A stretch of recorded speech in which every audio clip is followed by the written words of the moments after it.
त्याला त्रिवार पंचांग प्रणाम करतो। भगवंताचा धम्म जो या मानव जातीमध्ये आपल्याला पालन करता येतो, दुसऱ्या कोणत्याही जन्मामध्ये धम्माचं पालन करता येत नाही। म्हणून शिलाचं पालन याच जन्मात करता येतं, दानाचं पालन याच जन्मात करता येतं, त्यागाचा विकास याच जन्मात करता येतो आणि ध्यान साधना खूप खोल आणि अंतर्मनाचे मळ बाहेर काढायचं ते याच जन्मात करता येतं व प्रज्ञावंत याच जन्मात होता येतं।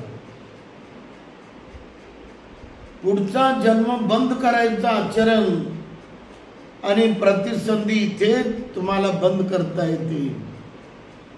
पुढचा जन्म होऊ नये यासाठी आपल्याला जे प्रतिसंधी बद्दल किंवा पंचोपादान स्कंदाबद्दल अनासक्त व्हावं लागतं ते इथेच होता येते।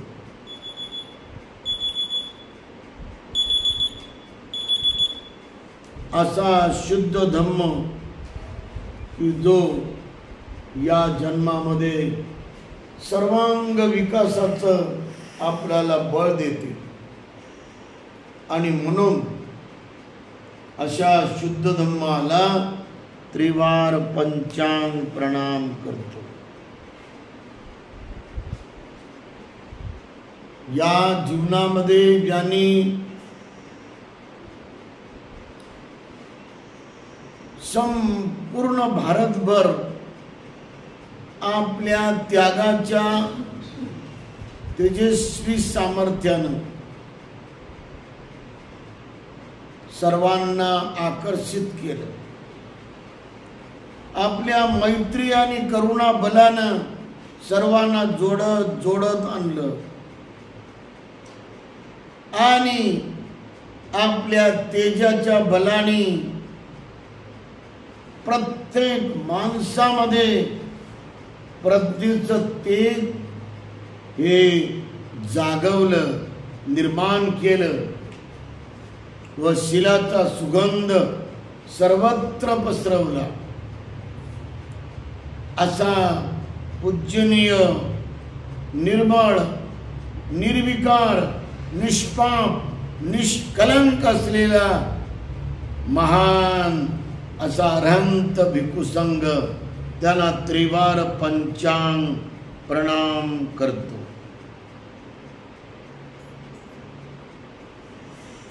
ज्यांच्यामुळे आपल्याला ही धम्माची सेवा करायचा लाभ मिळाला आणि या धम्माला समग्र मानव जातीला, प्रत्येक समाजाला, प्रत्येक घराघराला बुद्धवाणी, बुद्ध वचनामृतवाणी ऐकायला सोय करून दिली। ज्यांनी पुन्हा एकदा भारतामध्ये बुद्ध धर्माला पुनर्जीवित करून भारत देशाच्या प्रत्येक समाजाला जोडलं। भारत देश समतेचा भारत व्हावा, बंधुत्वाचा भारत व्हावा, न्यायाचा भारत व्हावा आणि खऱ्या स्वातंत्र्याचा भारत बनाव म्हणून ज्याने 40, 46, 47 वर्ष अहोरात्र संघर्ष केला, असे भारताचे महान भाग्यविधाता, रंजल्या गांजल्या दुःखी, पीडित, शोषित, पददलितांचे उद्धार करते, बोधिसत्व, भारतीय घटनेचे शिल्पकार डॉक्टर बाबासाहेब आंबेडकर यांच्या क्रांतीमध्ये समर्पित राहून भगवान बुद्धानंतर 500 वर्ष बुद्ध धर्म हा परिपूर्ण शुद्ध रूपामध्ये वाढत राहिला. पुन्हा 500 वर्ष बुद्ध धर्माचा वेगवेगळ्या अंगामध्ये हे भरभराटीने विकास होत राहिला आणि 13व्या शतकापर्यंत बौद्ध धम्माचं कार्य भारतामध्ये सर्व लोकांना, साऱ्या जाती जमातींना आणि विश्वातल्या परिपूर्ण प्रकांड पंडित आणि स्कॉलर लोकाला हे बुद्ध धम्म या देशामध्ये अभ्यास करायला येण्याची संधी देत राहिला. 13व्या शतकापर्यंत नालंदा, तक्षशिला, विक्रमशिला, ओदंतपुरी, जगदल विद्यापीठ आणि वल्लभी विद्यापीठ सर्व 11 विद्यापीठ भरभराटीला गेली होती आणि एकापेक्षा एक भिक्खू आणि भिक्खू संघ या देशात कार्यरत राहिला. पुन्हा 500 वर्ष बुद्ध धर्म पुढे पुढे वाढतच गेला. काही प्रांतामध्ये, काही देशामध्ये. परंतु 13व्या शतकाच्या उत्तरार्धामध्ये बुद्ध धर्माला उतरती कळा आली. त्यांच्यावर आक्रमण आलं. बुद्धाचा धम्म हा दुष्ट आक्रमणामुळं आणि प्रचंड छलकपट आणि क्रूरपणामुळं या बुद्ध धर्माचे प्रचंड नुकसान झाले. खैबर खिंडीतून आलेला बख्तियार खिलजी हा बिहारमधील बिहार शरीफ या शहरामध्ये थांबला रात्रभर आणि त्यांनी पाहिलं की या देशामध्ये दर्गा नाही, मस्जिद नाही, कुणीच नाही. म्हणून नालंद्यावर त्यांनी स्वारी करायला सैनिकासोबत तो धावत धावत आला. बिहार शरीफ ते नालंदा जवळजवळच आहे आणि सारे भिक्खू हे आपापल्या अध्ययनामध्ये होते. 7 मजली आपलं विश्वविद्यालय नालंदा होतं.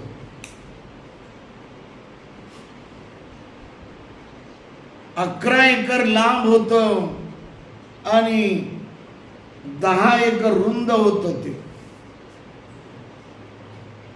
प्रचंड विद्वान, अभ्यासू, प्रकांड पंडित आणि निष्णात झालेले पकलेले बुद्ध भिक्खू तिथे वास करत होते. चारी बाजूनं आग लावल्यामुळे बरेच भिक्खू जळून मेले. जवळजवळ 12,000च्या पुढे भिक्खू जळून मेले.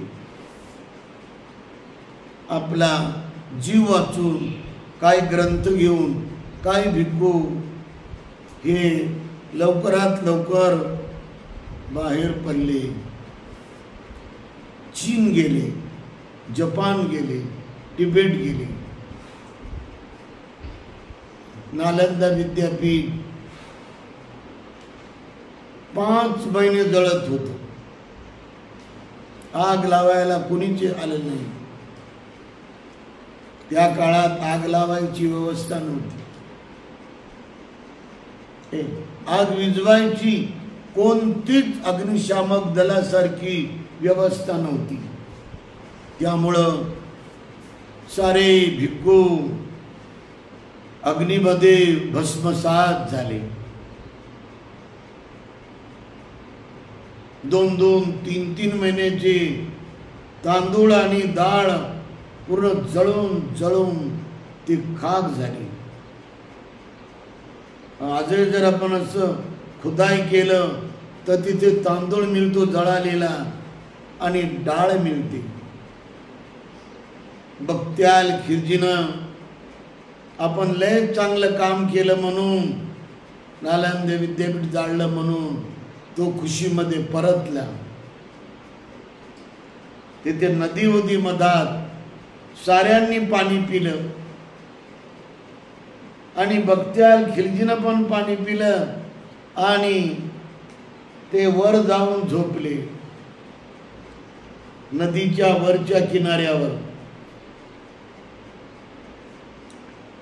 आणि त्यावेळेस प्रचंड त्यांना व्याधी झाली. त्या व्याधीमध्ये त्याला डिसेंट्री लागली, त्यांना वखत होते आणि संडास करत होते. हगणं आणि वकणं एवढं जोरदार झालं की एकही सैनिक वाचला नाही आणि बख्तियार खिलजी हा मुसलमानाचा राजा हा पण वाचला नाही. काही कर्माचं फळ असं तत्काळ मिळत असते. भगवान बुद्धाच्या धम्मावर असे आक्रमण खूप आले, परंतु बुद्धाचा धम्म हा मजबूत असल्यामुळं तत्वज्ञानामध्ये, सिद्धांतामध्ये आणि त्याचा मूलभूत पाया हा मजबूत असल्यामुळे आर्य अष्टांगिक मार्ग, 10 पारमिता आणि प्रत्यक्ष समुत्पाद यामुळं या धर्माचा नाश, या धर्माचा लय लवकर होत नाही.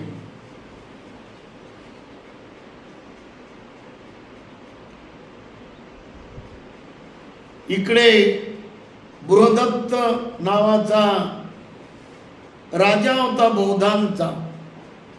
त्यांच्या हाताखाली हे धर्मसेनापती पुष्पमित्र सिंह होता.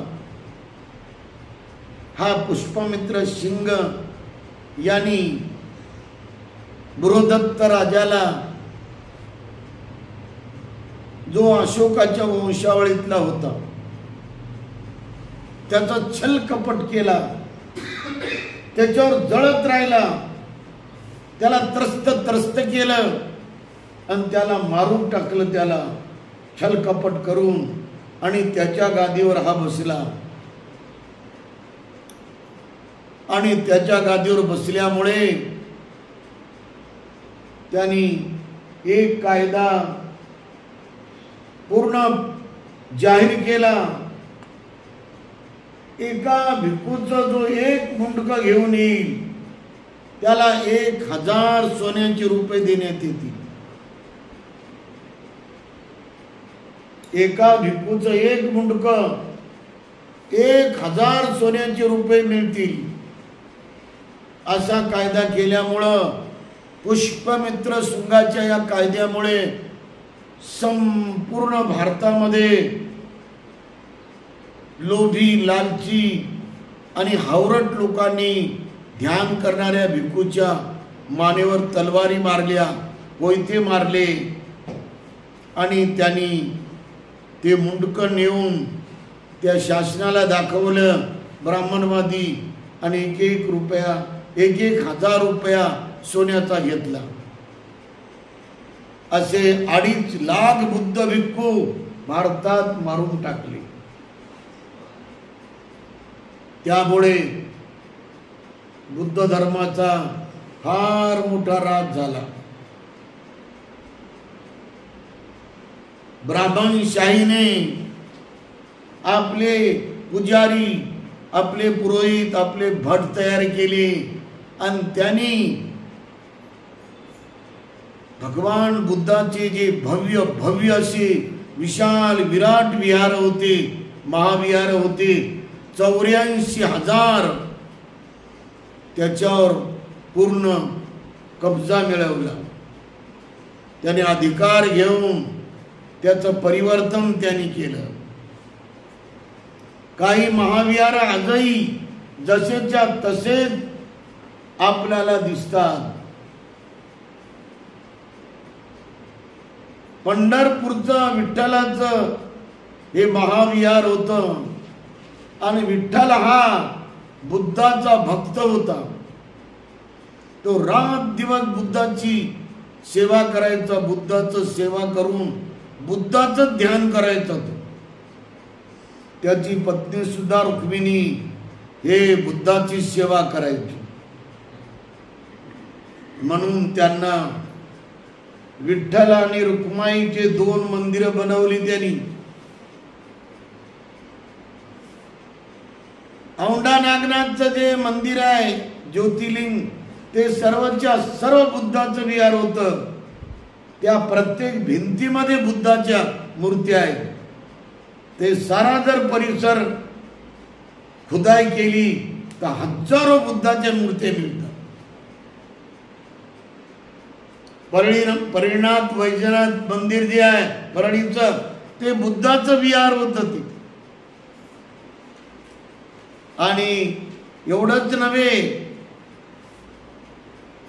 अकोला जिल्ह्यामध्ये पिंपळ गाव आहे, तिथे बुद्धाचंच विहार होतं.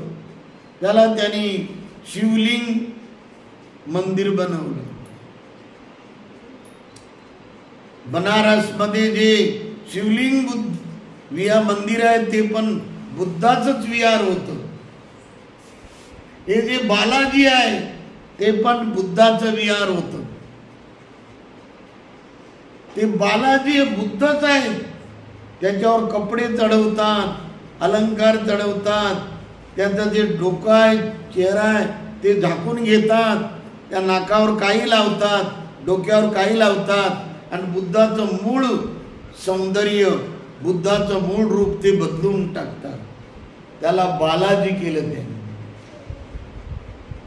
अशा प्रकारे याच्यावर पुस्तकं निघलेली आहेत. आपण सर्वजण याचा अभ्यास करत राहा. आपण इथून एलोरा जातो. एलोऱ्यामध्ये भगवान बुद्धाच्या लेण्या आपल्याला पाहायला मिळतात. 3 मजली तिथे भिक्खूचे निवास आहेत. आणि भगवान बुद्धाच्या धम्मचक्र प्रवर्तन मुद्रा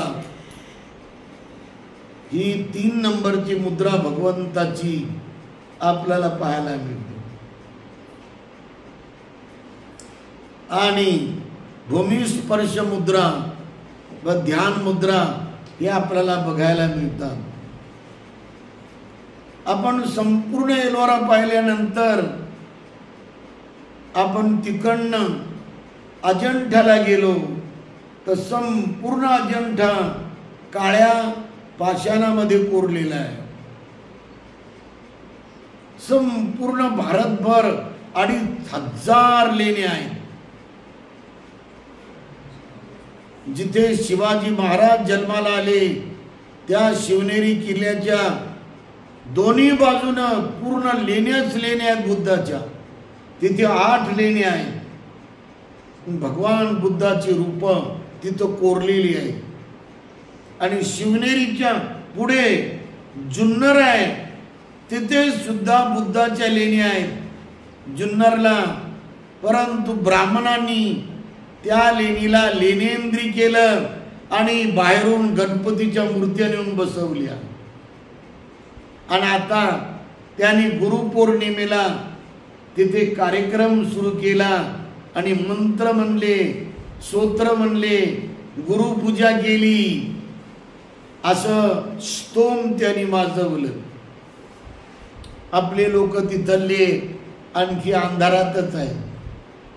त्यांना काय जाग येईना त्यांना की आपण पौर्णिमेला जावं, तिथे भगवान बुद्धाला आपण फूल व्हावं, मेणबत्ती लावावी, धम्मध्वज व्हावा, अशी काय जाग येईना. आणि आपण उज्जैनला गेलात साचीला गेलात, एवढंच नव्हे तर आणखी पुढे नालंद्याला गेलात तर जिकडे जिकडे पहाड आहेत तिकडे बुद्धाच्या लेण्या कोरलेल्या आहेत. त्या लेण्यामध्ये आपण सर्वजण जाता जाता अजंठाचा प्रवास करा. नंबर 1 लेणी, नंबर 2 लेणी, नंबर 3 लेणी. त्या 3 लेणीमध्ये प्रवेश केल्यानंतर डाव्या बाजूने असं वर पहा आणि तिथे भव्य असं चक्र तुम्हाला मिळेल. ते भव्य चक्र तुम्हाला खूप सुंदर दिसेल. त्या चक्रामध्ये संसाराच्या साऱ्या घटना आहेत. जे संसारात लोक आपण पाहतो ते सारे चक्रामध्ये तिथं बुद्धिस्ट आर्ट मध्ये पूर्ण तयार केलेलं आहे. आणि ते चक्र, त्याचं नाव आहे व्हील ऑफ लाईफ, संसार चक्र. आणि मधामध्ये 3 प्राणी आहेत. कोणते प्राणी? पहिला आहे डुक्कर मधोमध, आणि दुसरा आहे साप, आणि त्यानंतर तिसरा प्राणी आपल्याला पाहायला मिळते. डुक्कर, साप आणि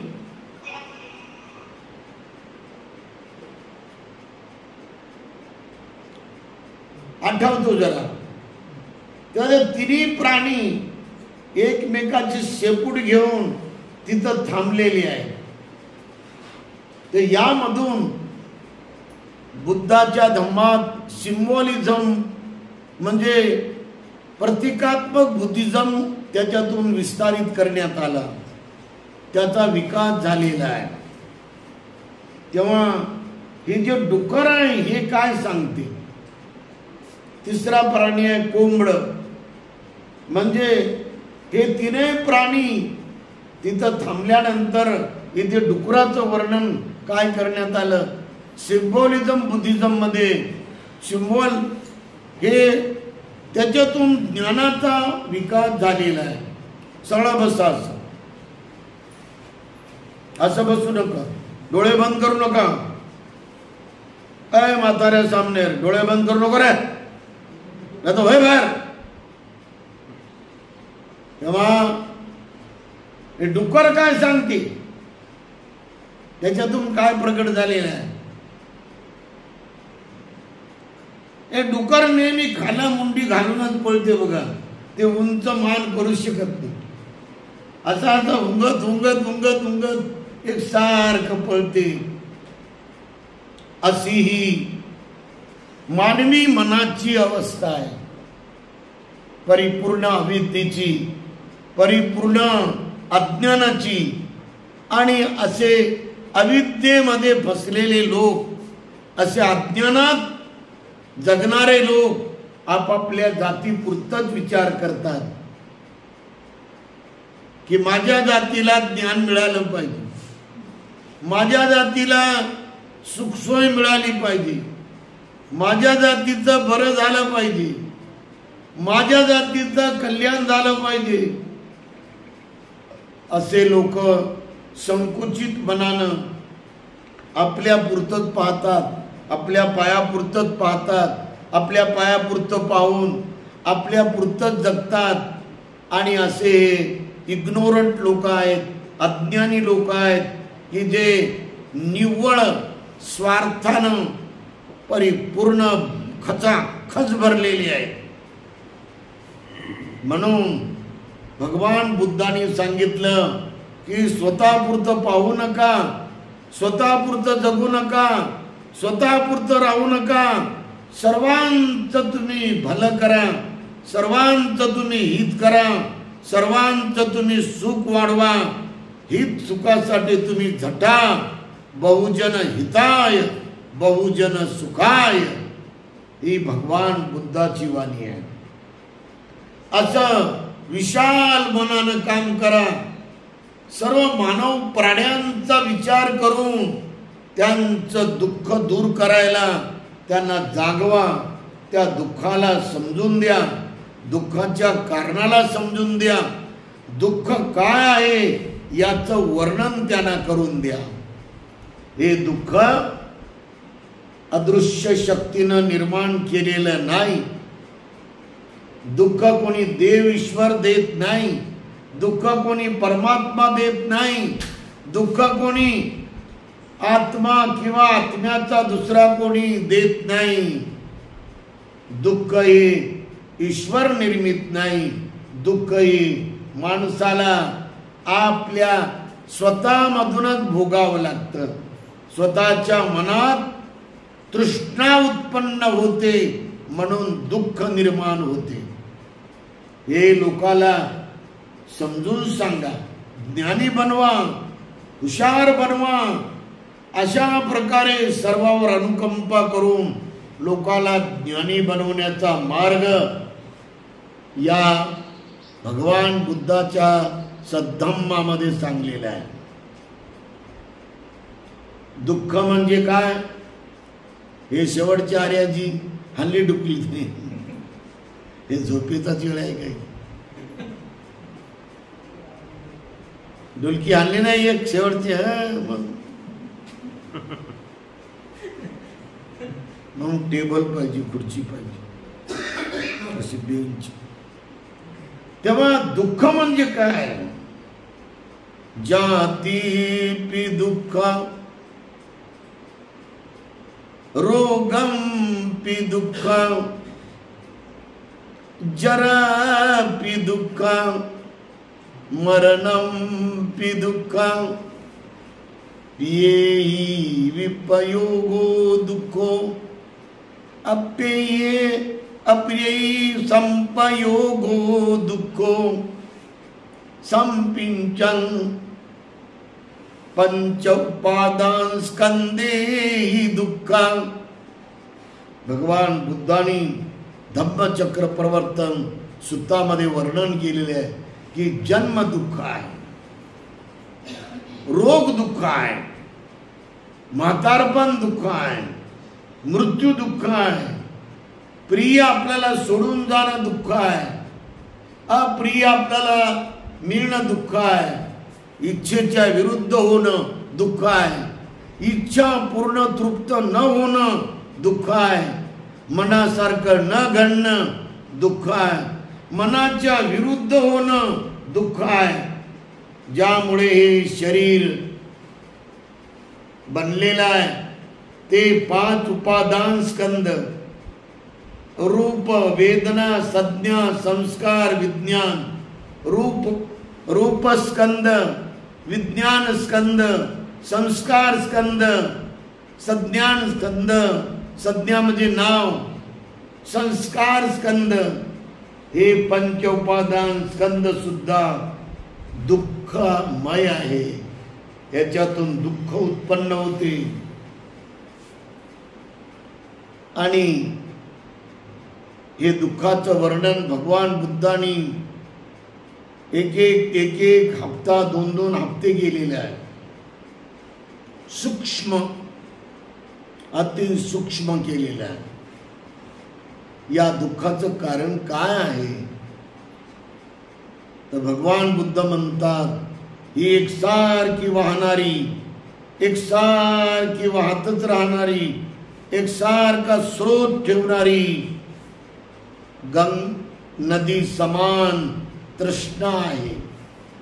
काम तृष्णा, भव तृष्णा, विभव तृष्णा हे दुःखाचं मूळ कारण आहे.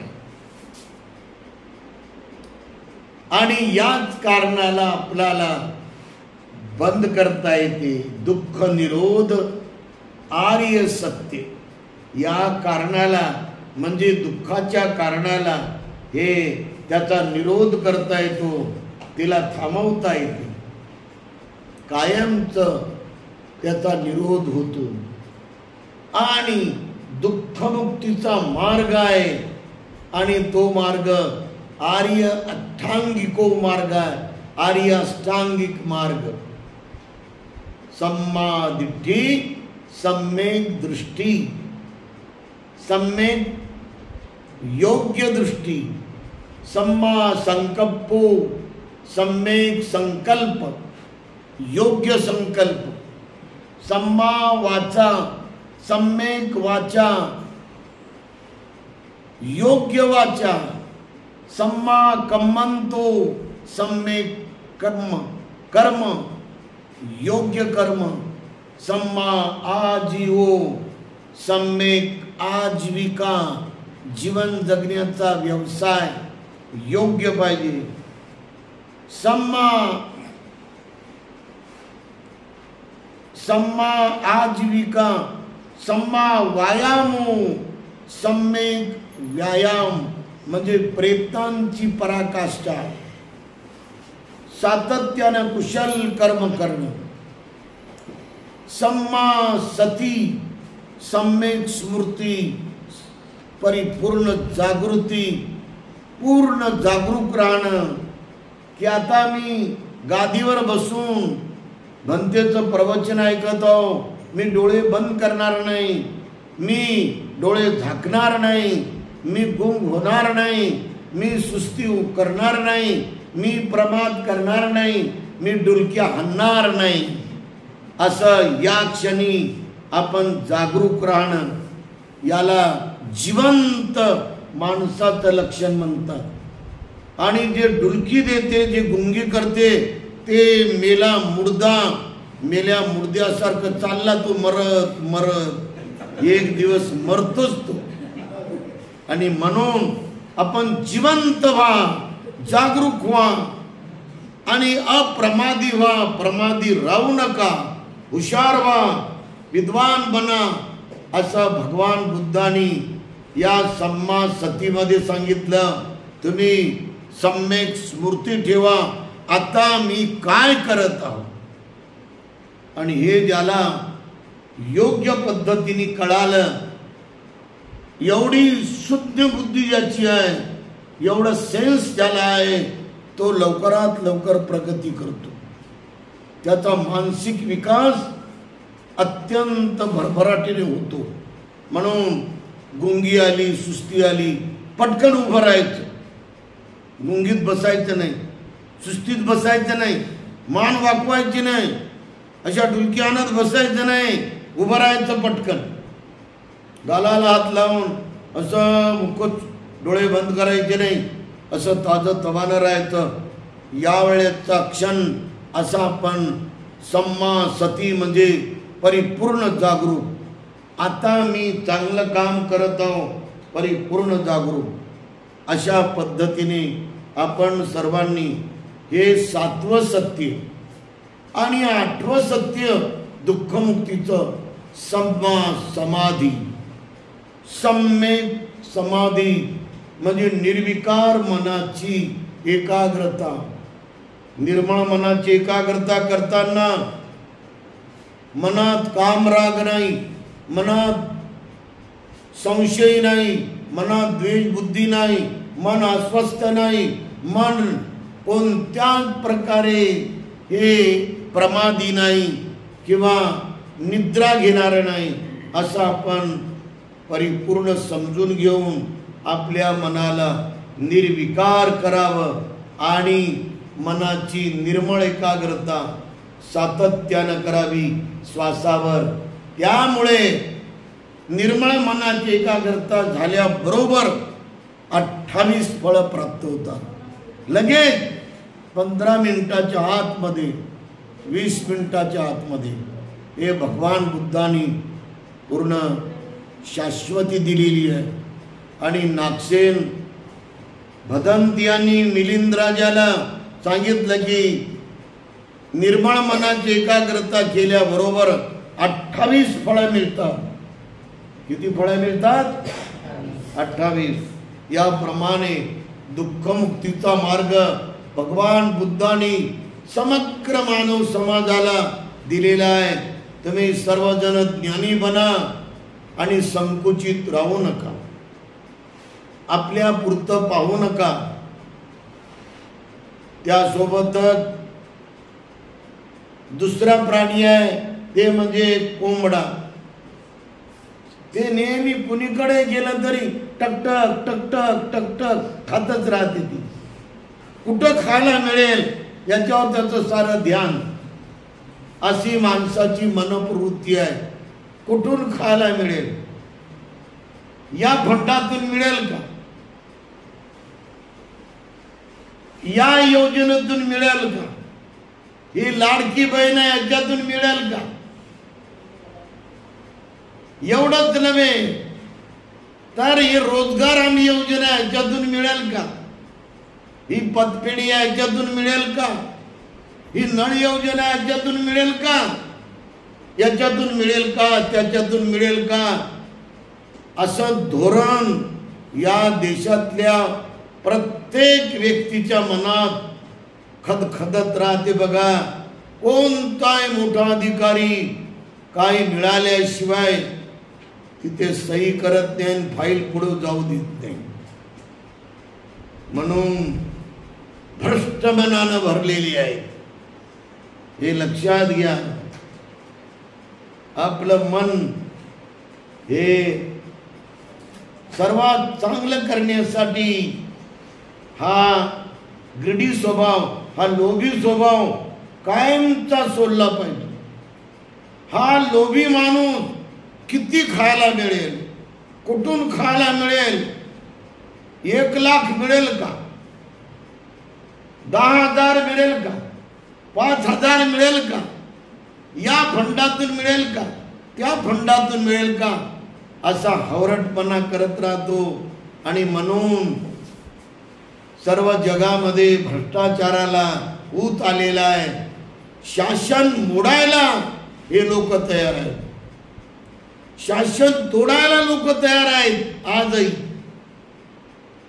यावेळेस 50 कोटी कोटी रुपये देऊन शासन तोडून टाकलं आणि इथून नवा पूर्णपणे पक्ष तयार करला, नवीन सरकार आणायला 500 कोटी दिले आणि ते गुवाहाटीमध्ये गेले राहायला. झालं की नाही असं? आमदार बोलले, मंत्री बोलले. हे केवळ अशा पद्धतीनं लालचीपणानं, अति स्वार्थ आणि लोभीपणानं असं हे मानवी मनाचं वर्तन आहे, हे मनप्रवृत्ती आहे. म्हणून बुद्ध म्हणतात निस्वार्थ वागा, निष्कलंक वागा, सर्व प्रकारचा लोभ सोडा, धनाचा लोभ सोडा, पैशाचा लोभ सोडा, आमिष कोणतंच धरू नका, सारे आमिषाला त्यागा, परिपूर्ण निस्वार्थ मनानं जिंदगी जगा, असं भगवान बुद्धांनी या ठिकाणी प्रगट केलेलं आहे. त्याशिवाय तिसरा प्राणी आहे ते म्हणजे साप. साप नेहमी फुसकाऱ्या फुकत राहतो, फुसकाऱ्या सांगतो तो.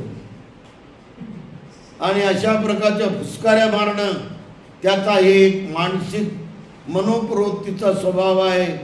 आणि म्हणून या मनोप्रवृत्तीमुळे सारे लोक पूर्ण परेशान आहेत. कधी कधी नवरा आणि बायको हे जर चांगले वागू लागले तर त्या दोघाला एकाला तर लोक बिघडवतात. मग बायको नवऱ्यावर फुसकाऱ्या मारते क्रोधाच्या, आणि मग नवऱ्यावर फुसकाऱ्या मागल्यामुळे नवरा बायकोवर फुसकाऱ्या मारतो आणि फुस करतात दोघे जण क्रोधानं, रागानं.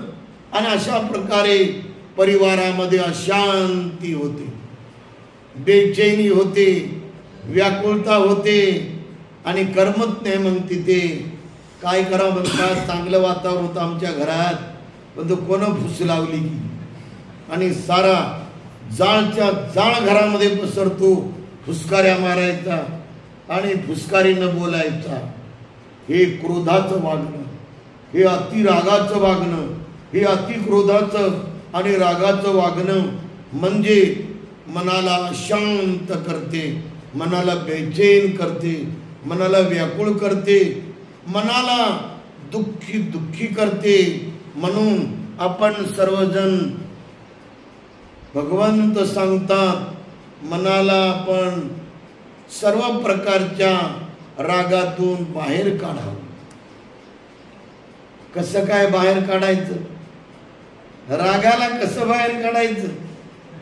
क्रोधाला कसं बाहेर काढायचं? आणि म्हणून यावर भगवान म्हणतात जरा सुरुवातीला संयम पाळा, सहन करा. किती जरी समोरचा माणूस काही फुसकाऱ्या लागू लागला, फुसकाऱ्या हाणू लागला, तर आपण जरा संयम करा, धीर धरा, हिम्मत धरा. आणि जर तुम्ही संयम केला तर तो वाढत वाढत वाढत जातो.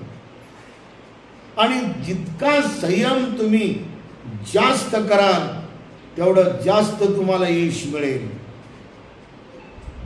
मला एकदा एका व्यक्तीबद्दल लय द्वेष होता. असं वाटायचं चवताळून जाऊ कर त्याच्यावर आणि हाणू का 2-3 त्याच्या कल्ल्यामध्ये 2 हाणाव काय की. पण आमचा छोटा भिक्खू म्हणायचा नाही नाही कुणाला मारायचं नाही, बरोबर नाही मारायचं. आणि मग मी 20 दिवसाच्या शिबिराला गेलो. 10 दिवसाचे 35 शिबिर झाल्यावर 6 सती पठाण झाल्यावर आणि 3 सेल्फ शिबिर झाल्यावर माझं मन खूप चांगलं झालं. आणि मग हे 20 दिवसाचं शिबिर माझं दुसरं होतं. या शिबिरात 10 दिवस निरंतर श्वासावर लक्ष आहे. श्वासावरच ध्यान करावं लागतं. मी एवढी जिद्द धरली, एवढी चिकाटी धरली, एवढे प्रयत्न इतके बेभान केले, कठोर प्रयत्न केले आणि रात दिवस श्वासावरच लक्ष दिलं. चालताना श्वासावर लक्ष, बसताना श्वासावर लक्ष, खाताना श्वासावर लक्ष, उभं राहताना श्वासावर लक्ष, येताना जाताना श्वासावर लक्ष, चावताना घात श्वासावर लक्ष, गिरताना श्वासावर लक्ष आणि झोपलं की श्वासावर, रात्रभर श्वासावर. त्यामुळं सकाळी उठल्याबरोबर ताजं तवानं टवटवीत एकदम जसं काय फुलं उमललेल्या गुलाबाची आणि असं आनंदित मन राहायचं. 18 तास पूर्णपणे मी सती पठाणमध्ये एकदा ध्यान केलं. तर या 20 दिवसामध्ये 10 दिवस निरंतर एकसारखं श्वासावर ध्यान ध्यान करत आल्यामुळं 10व्या दिवशी 2:52 माझ्या चित्तातल्या जे द्वेषाची मनवृत्ती होती आणि मनप्रवृत्ती होती ते दोन्हीही शांत झाले. द्वेष येणं बंदच झालं. आता तुम्हा सर्वांना मी आवाहन करतो, बसलेली सामनेर आणि बसलेल्या सामनेरी आणि भिक्खू आणि उपासिका आणि 2-3 उपासक आले. तुम्ही जर ग्रुप ग्रुपनं 5, 6, 10 इथे येऊन बसले आणि माझी परीक्षा म्हणून तुम्ही जर मला कोणत्याही शिव्या दिल्या अर्धा घंटा तर माझ्या चेहऱ्यावर कोणताच फरक पडणार नाही. जसा तुम्ही शिव्या द्यायला सुरुवात केलं तो चेहरा आणि शेवटचा चेहरा सारखाच राहील. किती तुम्ही गलत शिव्या द्या, तुम्ही किती तुम्ही आरोपाच्या शिव्या द्या, माझ्या चित्तावर असा जरा पण एकदम थोडा पण प्रभाव पडणार नाही तुमच्या शिवेचा, अशी या ठिकाणी गॅरंटी देतो मी तुम्हाला. हे फक्त बुद्धाच्या अनापान सतीमध्येच फळ मिळते. दुसऱ्या कोणत्याही समाधी मार्गामध्ये, कोणत्याही मंत्र मार्गामध्ये, कोणत्याही तंत्र मार्गामध्ये अजिबात तुम्हाला हे फळ मिळणार नाही जे भगवान बुद्धानं अनापान समाधी शिकवली सती पठाण या सूत्राद्वारे. आणि दिग्निकायचे सूत्र आहे, याच्यातच तुम्हाला कोणताही विकार कायमचा बंद करता येतो. आरंभ होणारा कोणताही विकार हे कायमचा बंद करायचं तर जिद्दीनं तळमळीनं जसं तप करायचं तसं तुम्ही आपण याला आनापान मध्ये उतरा आणि याचा अनुभव घ्या. आपल्याला लवकर करू देतो का? तुम्हाला चिडवतं लवकर तुम्हाला चिड येते का? तुम्हाला लवकरात लवकर पूर्णपणे द्वेष येतो का? तुम्हाला लवकरात लवकर मोह चढतो का? तुम्हाला लवकरात लवकर लोभ येतो का? तुम्हाला लवकरात लवकर हे कोणता ना कोणता विकार हा एकदम पूर्ण झटकीपट येतो का? तुम्हाला लवकरच सुस्ती येते का? कंटाळा येते का? तर आपण आनापान करा, सातत्याने करा, दिवसभर करा. तुम्ही बघा तुम्हाला 3 दिवसामध्ये ताबडतोब फरक मिळेल आणि तुमचा विकार कायमचा बंद होईल. हे बुद्धाच्या आनापान सतीमध्ये पूर्ण सांगलेले आहे. तर ही जे सिम्बॉलिझम आहे, या सिम्बॉलिझम बुद्धिझम मधून आपल्या सर्वांना 2 चक्र सांगले. अविद्येतून लोभ, लोभातून क्रोध, अविद्या लोभ क्रोध, अविद्या लोभ क्रोध असे चक्र माणसाच्या चित्तात उद्भवत असते, उद्दीपित होत असते. ज्याची कायमची अविद्या गेली, ज्याचं कायमचं अज्ञान गेलं आणि परिपूर्ण प्रज्ञा जागली. प्रज्ञेतून त्याग, त्यागातून प्रेम, मैत्री, करुणा. प्रज्ञा म्हणजे अति उच्च ज्ञान, वस्तुनिष्ठ असलेलं उच्च ज्ञान म्हणजे प्रज्ञा. जिथे ज्या ज्ञानात क्रोध नाही, स्वार्थ नाही, लोभ नाही, मोह नाही, वासना नाही, घमेंड नाही, तृष्णा नाही, अहमपणा नाही, मीपणा नाही, अशी कोणता जिथे विकार नाही, निखळ पवित्र ज्ञान आहे. अशी उच्च प्रज्ञा, प्रज्ञेतून त्याग वाढतो आणि त्यागातून प्रेम, मैत्री, करुणा असंही मनामध्ये सातत्यानं विकसित होणारं हे धम्मचक्र आहे. या बाबतीमध्ये आपण सर्वजण पुन्हा पुन्हा अभ्यास करत राहावं आणि पुन्हा पुन्हा अभ्यास करून यामध्ये खोल जावं. कारण हा अभ्यास आपल्याला खूप महान बनवतो आणि धम्मचक्र या उच्च पदापर्यंत घेऊन जातो. एकदा धम्मचक्रात आपण विलीन झालो की आपलं भवचक्र बंद होते. भवचक्र म्हणजे संसार चक्र, जिथे सर्व प्रकारचे विकार असतात आणि या संसार चक्रामध्ये दुःख, रडणं, पडणं, हाणून घेणं, ऊर बडवणं, तोंडाला मारणं, डोक्याला मारणं, कंदन करणं आणि खूप शोक करत राहणं, खूप आक्रोश करत राहणं आणि हाणू हाणू घेऊ घेऊ वर्णन करणं. आता माझ्या नशिबाला काय आलं, आता कसं करू माय, आता कसं होईल, असं लांब स्वरामध्ये रडत राहणं हे दुःख चक्रामध्ये आहे. याचा नाश समूळ तुम्हाला करायचा असेल तर धम्मचक्र सदैव आपल्या सोबत विकसित करा. धम्मचक्राचे ठळक ठळक 3 अंग आहेत. एक शील, दुसरं सम्यक समाधी आणि तिसरं प्रज्ञा. आपण या सर्व अंगाला परिपक्व बनवायला प्रयत्नाची पराकाष्ठा करा. शीलातून शील परिपूर्ण पवित्र करत करत, कायेनं परिपूर्ण पवित्र कर्म करत करत कुशल कर्म करा. या कायेनं कुशलच कर्म करा शेवटच्या श्वासापर्यंत. या वाणीनं कुशलच कर्म करा शेवटच्या श्वासापर्यंत आणि वाणी परिशुद्ध करा.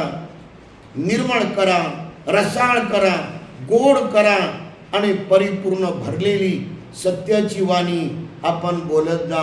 सर्वांना जागवायची, सर्वांना जोडायची, घराला जोडायची, समाजाला जोडायची, साऱ्या मंडळाला जोडायची, साऱ्या देशाला जोडायची वाणी आपली बनवा.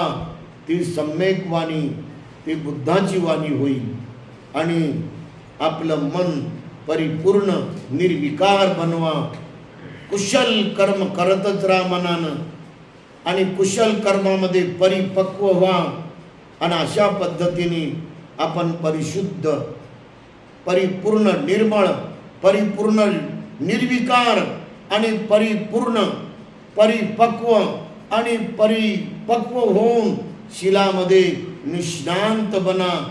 त्यानंतर आपल्याला समाधी लागेल. समाधी म्हणजे निर्मळ मनाची एकाग्रता. आणि या समाधीमध्ये तुम्हाला अवघ्या 20 मिनिटामध्ये किंवा 30 मिनिटामध्ये 28 फळं मिळालेच पाहिजे. तुमचं मन स्थिर झालंच पाहिजे. फक्त या आनापान मध्ये दोन्ही नाकपुड्यातून येणारा श्वास, जाणारा श्वास जसा आहे तसाच जाणार, हे पहिलं फळ मिळेल. मन तुमचं स्थिर झालंच पाहिजे. कुठंच तुमचं मन स्थिर होणार नाही, फक्त श्वासावर मन स्थिर होईल. तुमचं मन शांत होईल या श्वासावर. कसून करा, तुम्ही प्रयत्नाची पराकाष्ठा करून करा आणि तपून तपून तपून या श्वासावरच राहा. हे जे मनात वरच्या होटाच्या वर नागपुड्यांच्या समोर जी खोलगड जागा आहे त्याच्यावर सर्वात बारीक शून्य एवढं मनात ठेवा, तेवढी जागा मनात ठेवा आणि श्वासाला जाणत राहा. आणि जाणत जाणत एकही सेकंद व्हायला जाऊ देऊ नका. रात्रीचा, दिवसाचा एकही मिनिट तुम्ही व्हायला जाऊ देऊ नका. आळसामध्ये, सुस्तीमध्ये, गप्पा गोष्टीमध्ये, बास्कळ बोलण्यामध्ये, व्यर्थ गप्पा मारण्यामध्ये एकही मिनिट जाऊ देऊ नका. रात दिवस बसा आणि बघा तुम्हाला कसं लवकर फळ मिळत नाही. तुमचं मन शांत होईल. तिसरं फळ आहे, तुम्ही रात दिवस प्रसन्न राहा. चौथं फळ आहे, तुम्हाला परिपूर्ण शांती वाटेल. त्याच्या पुढचं फळ आहे, तुम्ही कमालीचा तुमच्यात उत्साह राहील. 100 पटीनं, 200 पटीनं, 300 पटीनं. त्याच्या पुढचं फळ आहे, उद्योगशील तुमचं मन बनेल. 200 पटीनं, 400 पटीनं, 600 पटीनं. कमालीचं मात्र तुमचं मन बदलून जाईल. तुमचं मन जागरूक होईल, परिपूर्ण जागरूक, परिपूर्ण सतर्क, परिपूर्ण सजग. आणि असं झाल्यानंतर तुमच्या चित्तात कोणीही घुसणार नाही, राग घुसणार नाही, द्वेष घुसणार नाही आणि लोभही घुसणार नाही, ही गॅरंटी आहे. त्यामुळे तुमचं मन आणखी पवित्र, आणखी निर्मळ, आणखी निर्विकार बनत बनत बलवान होईल, परिपक्व होईल. त्यामुळं तुमच्या अंतर्मनातील जुने पुराणे विकाराचे सारे मुळं एक एक निघत राहील, एक एक निघत राहील. जुना कपट, जुना क्रोध, जुना द्वेष, जुने घमेंड, जुनी कामुकता, काम वासनेची तीव्रता, जुना द्वेष, जुनी पूर्णपणे सर्व मनातली विकाराची मुळासकट अशी सारी मात्र बाहेर निघत राहील. एकही मळ राहणार नाही, ही गॅरंटी आहे. आणि नवीन कर्म करण्याची तुमची इच्छा होणार नाही. नवीन क्रोध करण्याची, नवीन द्वेषाचं बीज टाकण्याची, नवीन लोभाचं बीज टाकण्याची, नवीन संशयाचं बीज टाकण्याची, नवीन जलसी करून त्याचा विकार करण्याची, नवीन घमेंड करून त्याचा विकार करण्याची पुन्हा इच्छा होणार नाही. नवीन अहम मम मीपणा करण्याची इच्छा होणार नाही. सारे नवीन कर्म करण्याची तुमची कोणतीच अवस्था तयार होणार नाही. शेवटचं फळ 28वं, मरताना तुम्ही सुखानं मराल. ना नाकातून पाणी निघल, ना तोंडातून पाणी निघल, ना घर घर घर घर होईल, ना हात झाडाल, ना पाय झाडाल, ना तुम्ही असं उचलत उचलत उड्या माराल, ना हगणवकणं कराल. कोणत्याच प्रकारचे तुमचे हाल होणार नाही. ही गॅरंटी आहे तुम्हाला. सुखानं तुम्ही मृत्यू पावाल.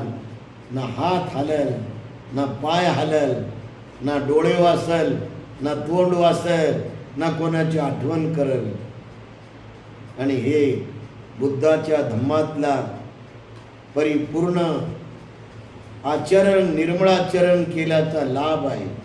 अशा पद्धतीने सर्वांना हे महत्त्वपूर्ण बुद्धवाणी सांगून सर्वांचं मंगल हो, सर्वांचं मंगल हो.